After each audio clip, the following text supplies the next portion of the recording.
Olá, professor, já está com a gente? Tudo bem com você?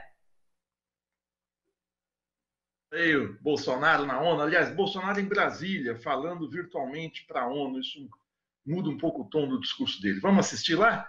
Boa tarde, Vamos boa tarde a acompanhar. todo mundo que está nos vendo aí. Boa tarde de frio em São Sempre Paulo. muito bacana te receber, professor, poder conversar com você e ainda mais num dia como esse que essa discussão do cenário internacional está pegando fogo, né? Então vamos lá, deixa eu fazer uma chamada breve. Jair Bolsonaro começou, é claro, acusando a imprensa brasileira de politizar o novo coronavírus, de espalhar pânico no país.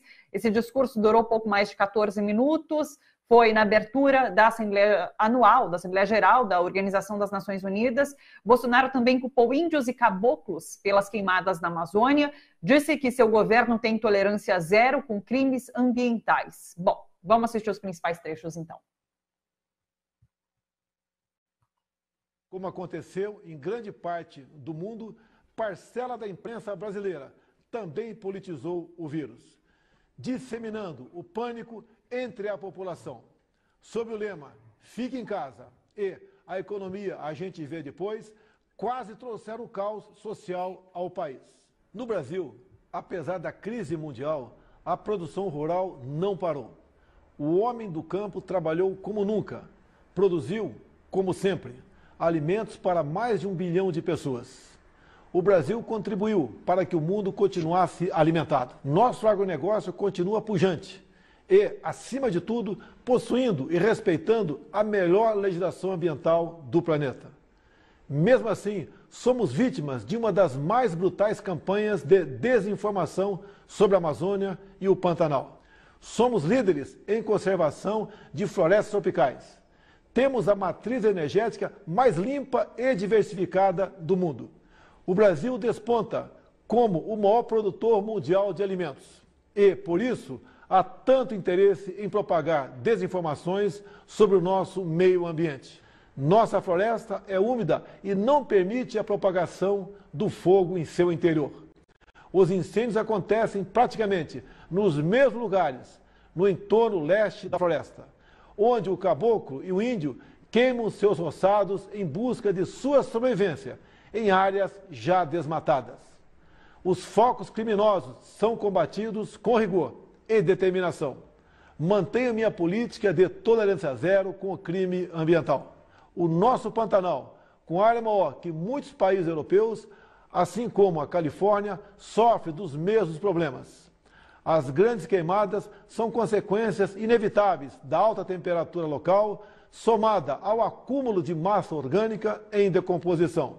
Em 2019, o Brasil foi vítima de um criminoso derramamento de óleo venezuelano, vendido sem controle, acarretando severos danos ao meio ambiente e sérios prejuízos nas atividades de pesca e turismo. No campo humanitário e dos direitos humanos, o Brasil vem sendo referência internacional pelo compromisso e pela dedicação no apoio prestado aos refugiados venezuelanos, que chegam ao Brasil a partir da fronteira no estado de Roraima. Seguimos comprometidos com a conclusão dos acordos comerciais firmados entre o Mercosul e a União Europeia e com a Associação Europeia de Livre Comércio. Esses acordos possuem importantes cláusulas que reforçam nossos compromissos com a proteção ambiental. Na América Latina, continuamos trabalhando pela preservação e promoção da ordem democrática como base de sustentação indispensável para o progresso econômico que desejamos. Faço um apelo a toda a comunidade internacional pela liberdade religiosa e pelo combate à cristofobia. O Brasil é um país cristão e conservador e tem na família a sua base. Deus abençoe a todos. Professor Gilberto Maringoni, professor de Relações Internacionais da Universidade Federal do ABC, está aqui com a gente. Vamos lá. Professor, a minha impressão é que ele tem um checklist de mentiras, ou como você mesmo disse agora no texto recém-publicado, quando ele não mente, ele falta com a verdade, né? Então, ele fala sobre, ele nega a crise ambiental, ele culpa índios pelas queimadas, ele fala que floresta úmida não queima, ele se gaba do agronegócio, fala mal de outros países, atribui o óleo vazado a um crime, a um ato criminoso na Venezuela. E daí depois ele fala também sobre o valor do auxílio emergencial, a gente acabou não colocando, mas ele fala sobre o valor do auxílio emergencial que foi pago pelo Brasil, no valor de $1.000, que eu realmente cheguei a fazer umas continhas para saber de onde ele tirou esse valor. E não tem conta que encaixe em $1.000. Vamos lá, como você viu tudo isso? Olha, a primeira coisa que eu quero dizer é o seguinte: sempre que eu escuto o Bolsonaro, eu acho que ele está imitando Marcelo Adnet, imitando ele, né? Eu não consigo dissociar muito essa imagem dele. Mas é preciso a gente examinar para quem e com que objetivo o Bolsonaro fez esse discurso. Eu acho que vocês fizeram uma sinopse aí nesse vídeo muito bem feita dos pontos principais da fala do Bolsonaro. É preciso levar em conta o seguinte: é a segunda vez que ele vai falar na ONU. O ano passado foi presencialmente, quando ele estava aí há 9 meses do início do seu governo.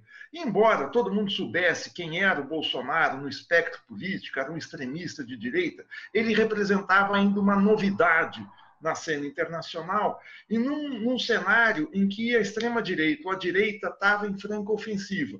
Ou seja, a direita governava toda a América do Sul, Maurício Macri na Argentina, o Piñera no Chile, o Lenin Moreno no Equador, o Ivan Duque tinha vencido eleições na Colômbia, o Matteo Salvini, que era o representante máximo da extrema-direita italiana, estava no governo ainda, e o Donald Trump estava surfando em popularidade no seu governo. Um ano depois, quando ele volta a fazer o discurso, essa extrema-direita recuou muito, marcando só 2 questões básicas. O Macri perde a eleição para um presidente centro-esquerda na Argentina e o Trump pode ser derrotado pelo Joe Biden nas eleições de novembro agora. Então, é um discurso mais moderado. Se a gente lembrar que o ano passado a primeira frase do discurso do Bolsonaro foi: eu governo um país que quase caiu, que quase virou comunista, quase virou socialista, que era um evidente absurdo na época, o Brasil não estava virando socialista coisa nenhuma, tinha políticas sociais, evidentemente, mas ele fez um discurso muito acima do tom aceitável num ambiente internacional, num ambiente da ONU, que em geral é um ambiente mais cordato. Não, ele foi e chutou o balde, ele mostrou todo o rosário de impropérios que ele fazia aqui dentro.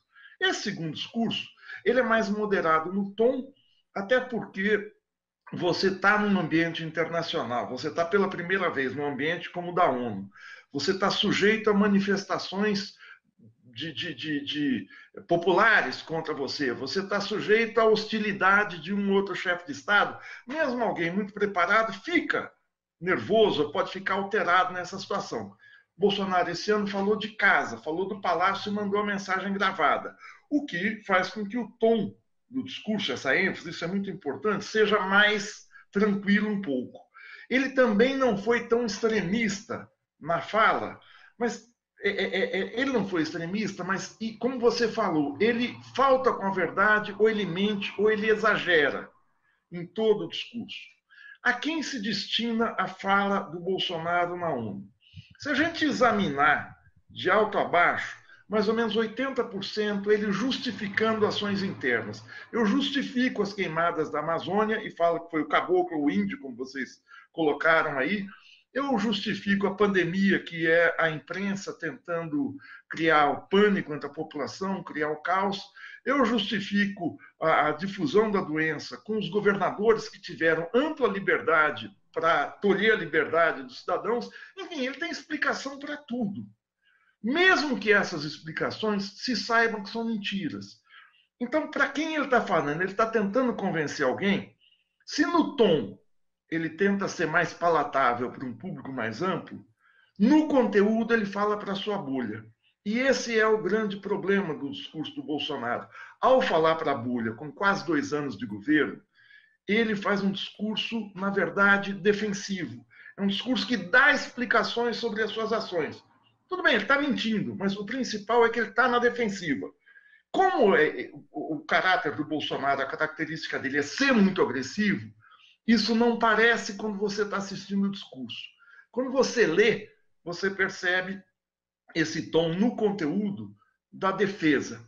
Eu só quero sublinhar uma última questão nessa fala inicial, que é o seguinte: o Brasil, tradicionalmente, desde a fundação da ONU, ele abre por ter sido o país que teve o primeiro secretário-geral, que foi Oswaldo Aranha, ele abre todos os anos a Assembleia Geral. Ou é o presidente, ou é o ministro das Relações Exteriores. Desde 82, os presidentes têm ido. Na ditadura, a maior parte dos presidentes, com medo de protestos, mandava o seu ministro de Relações Exteriores. Mas a partir de 82, o general João Figueiredo, o último da ditadura, foi presencialmente fazer um discurso. E era o auge da guerra, da crise das Malvinas. E o Figueiredo faz um discurso surpreendente, porque não só ele se coloca contra a política americana e a política inglesa. A Guerra das Malvinas foi uma guerra que a Argentina travou contra a Inglaterra pela posse de uma ilha que a Argentina alega ser seu território no Atlântico Sul. Os Estados Unidos apoiaram a Inglaterra. Então, Figueiredo se alia à Argentina e se coloca contra os países ricos. E fala para o mundo, fala da recessão que o mundo estava vivendo. É muito surpreendente esse discurso do Figueiredo, talvez tenha sido escrito pelo seu ministro das Relações Exteriores, Saraiva Guerreiro, mas ele dá um panorama sobre o mundo. Todos os outros presidentes, o Sarney, o próprio Collor, eu não lembro se o Itamar foi, mas o Fernando Henrique foi em todos, o Lula fez discursos brilhantes, todos eles falam sobre o mundo, e falam sobre o Brasil no mundo. O Bolsonaro é o único que fala do seu quintal. 80% do discurso é para falar e explicar o Brasil para quem está no Brasil. Ou seja, ele apequena a posição do Brasil ao não se colocar como um chefe de Estado de uma das 10 principais economias do mundo, como, aliás, ele ressalta no discurso. Isso é notável na fala dessa manhã. Olha, eu vou te falar que, não sei se você assistiu logo depois o discurso de Trump também, mas o Trump faz a mesma coisa. Ele fala muito sobre a China ser a principal culpada pela disseminação da Covid no mundo, e ele pouco fala sobre o mundo. Ele fala, não dá esse panorama também que você aponta agora, ele fala muito sobre o próprio país e num clima de eleição, né? Num clima de propaganda eleitoral. O Trump fez... Eu não vi o discurso do Trump, mas eu vi os comentários. E ele fez um discurso para o público interno americano, para a campanha eleitoral. Aliás, algo digno de nota no discurso do Bolsonaro é que, ao seu final, ele dá uma de explícito puxa-saco mesmo, usando a palavra, parece meio grosseira, mas de adulador do Donald Trump. E isso 3 dias depois de o governo brasileiro ter tido um comportamento de extrema sabugice ao permitir que o secretário de Estado, que é o ministro das Relações Exteriores dos Estados Unidos, viesse ao Brasil ameaçar a Venezuela. Agora, o pior é o chanceler brasileiro, o ministro de Relações Exteriores, sair de Brasília para ir falar com um sujeito que vem dos Estados Unidos e não vai a Brasília, quer dizer, um representante oficial do governo americano, que fica 3 horas no país, e ele faz isso. Então, o tom do Bolsonaro está em linha com o seu governo. Agora, o tom no conteúdo, quero dizer, o conteúdo está em linha, mas o tom aparentemente é mais tranquilo. E isso deve ser visto como uma tentativa de tornar seu governo mais palatável para o público interno. Ou seja, o ano passado o discurso parece ter sido escrito pelo Olavo de Carvalho. O desse ano, o Olavo talvez não tenha dado palpite, mas aí tenha sido outro assessor que tenha, não acredito que o Ernesto Araújo, claro que o Ernesto Araújo deu palpite no discurso, mas é um discurso mais que ele tenta ser político, mas não consegue. Outra coisa que você já traz agora na sua fala é sobre esse isolamento do governo brasileiro, do Brasil, né, como um todo, esse isolamento internacional, inclusive. Bolsonaro destina uma boa parte desse seu discurso a falar dos Estados Unidos. Então, ele cita o acordo de paz, por exemplo, que foi celebrado pelos Estados Unidos ali com Bahrein e Emirados Árabes. Chega a falar sobre aquele acordo que tentou ser feito por Trump em relação a Israel e Palestina, que foi tido como um absurdo, inclusive, mas Bolsonaro cita aquilo tudo. E agora a gente está prestes a ter uma eleição lá nos Estados Unidos em que Trump tem essa possibilidade de perder, ele pode perder. E daí o Brasil se torna totalmente isolado, porque o grande parceiro agora é Estados Unidos. Ele só cita os Estados Unidos enquanto país amigo nesse discurso dele. Claro, ele não tem como citar positivamente nenhum outro país. A Venezuela ele se refere 2 vezes para falar da ditadura bolivariana. O ano passado ele ainda falou mal de Cuba, claro. Mas nesse ano, as relações o desgaste do governo Bolsonaro com a União Europeia é muito grande por conta das queimadas da Amazônia, não de governos, mas de organizações muito próximas a governo. Ele fala implicitamente da China quando diz que a tecnologia 5G vai ser adquirida pelo Brasil de países que preservem as liberdades, a democracia, não sejam opressivos. Uma clara cotovelada, um claro pontapé por baixo da mesa na China. Por quê? Para ajudar os Estados Unidos, para fazer coro com o Trump. Na verdade, todo o discurso mostra o seguinte: a única relação internacional com algum grau de estabilidade é feita com os Estados Unidos. E mesmo assim, não é uma relação que tenha trazido qualquer tipo de benefício para o país. Quando precisou taxar as importações de aço brasileiro para os Estados Unidos, o Trump taxou. O Trump colocou impostos dificultando as exportações. Os Estados Unidos vão se tornar já concorrentes do Brasil na exportação de soja, no comércio de soja. Não tem nenhuma concessão americana feita ao Brasil.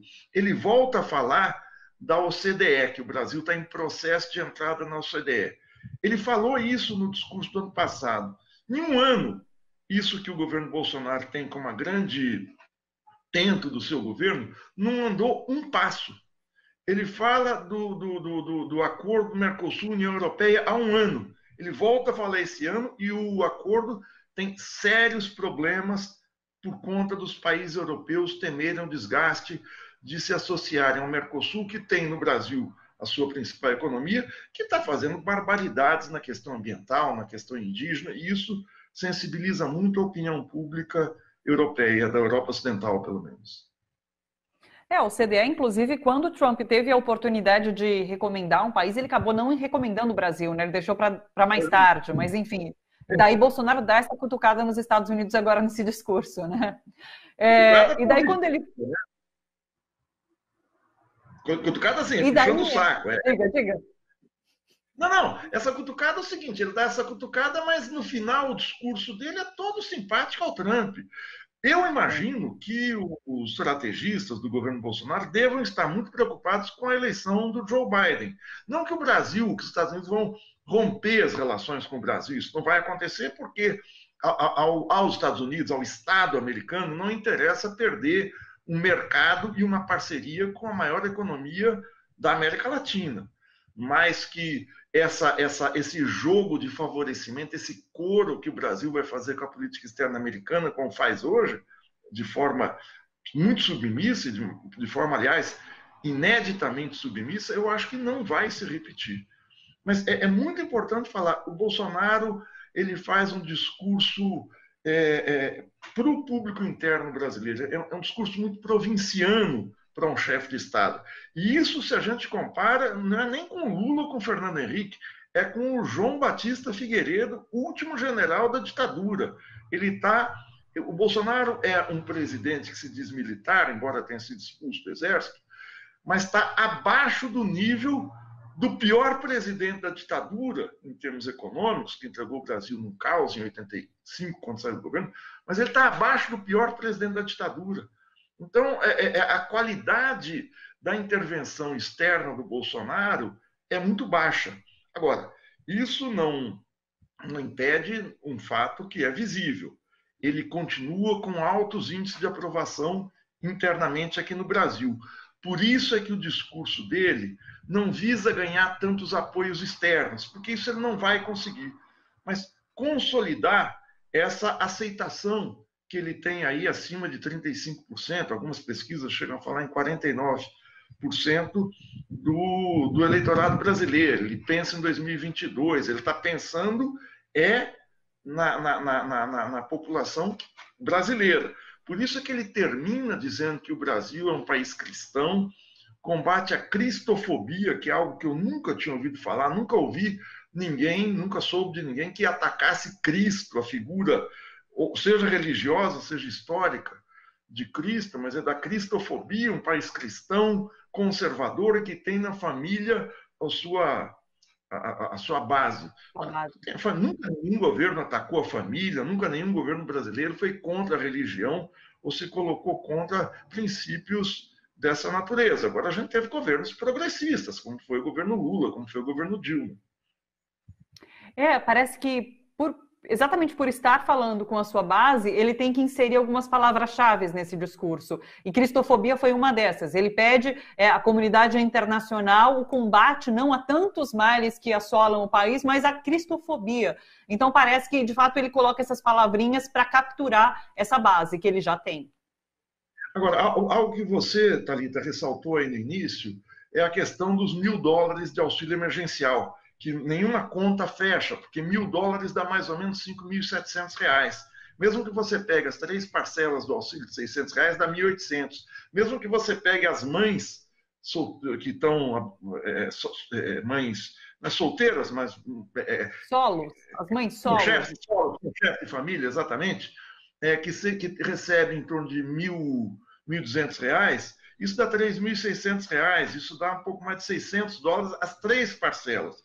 É interessante ver que ele ressalta esse auxílio emergencial, mas ele está tirando o auxílio emergencial no mês que vem. Não vai mais ter auxílio emergencial, vai cair para 300. Então, ele sabe dessa fragilidade. Aliás, as oposições poderiam fincar mais pé. Hoje, na Folha de São Paulo, até sem querer me desviar, os presidentes das centrais sindicais insistem nessa questão na centralidade dos R$600. E ele vai no discurso da ONU e fala em R$1.000. Eu acho que a gente tem que pedir um auxílio de R$1.000, já que ele falou. Mas fica um exagero evidente, mesmo para o público interno, que, aí ele se passou. Aí ele viajou na maionese.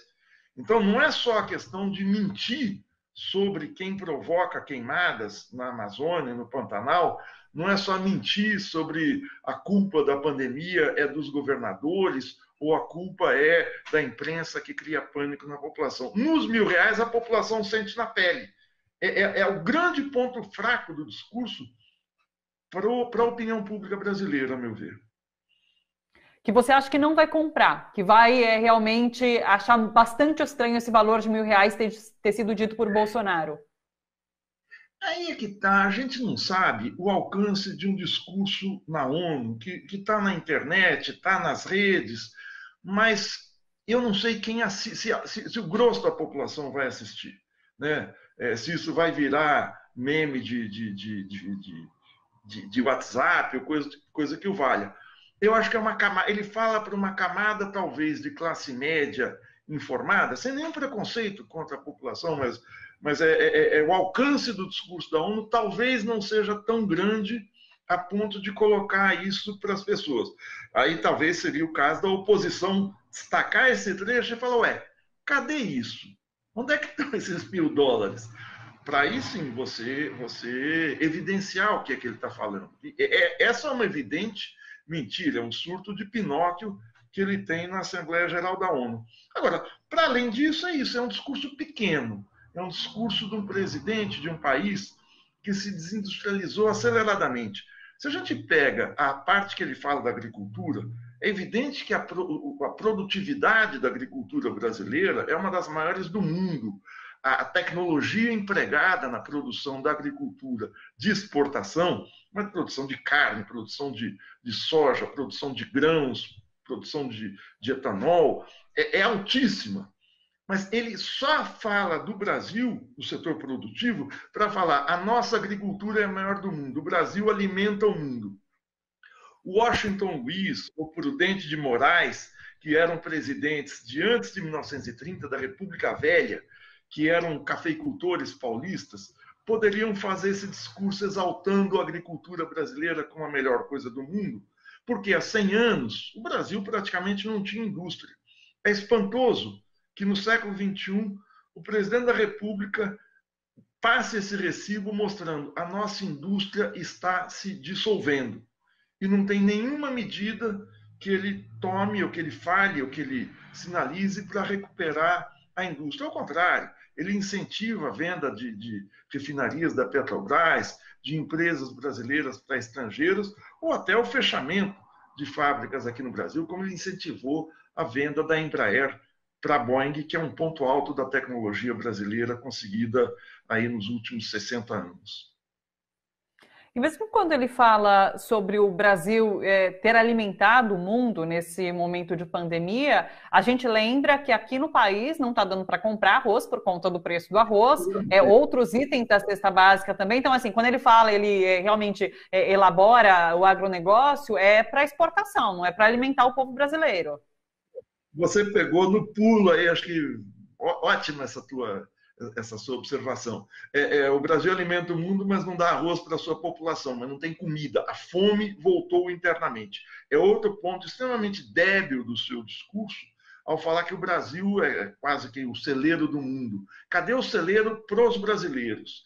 Nós estamos com o preço do arroz em alta justamente porque aumentou a exportação de arroz e os produtores, para venderem no mercado interno, tem que vender um arroz dolarizado, numa época em que o dólar está em alta e a demanda externa está muito aquecida. Isso é brilhante, Thalita, é exatamente isso. Cadê a comida na minha mesa, não na mesa lá de fora? Créditos para Cissa Soriano, que fica aqui no meu ouvido, fazendo os ótimos comentários, viu? Professor Gilberto Maringoni, quero agradecer demais a sua participação aqui hoje, nos ajudando a entender o que há por trás desse discurso e trazendo essa análise importantíssima para a gente, viu? Muito obrigada, é sempre um prazer te receber. Um beijo, até uma próxima. Obrigado a você, Thalita. Um beijo, um abraço para todo mundo aí.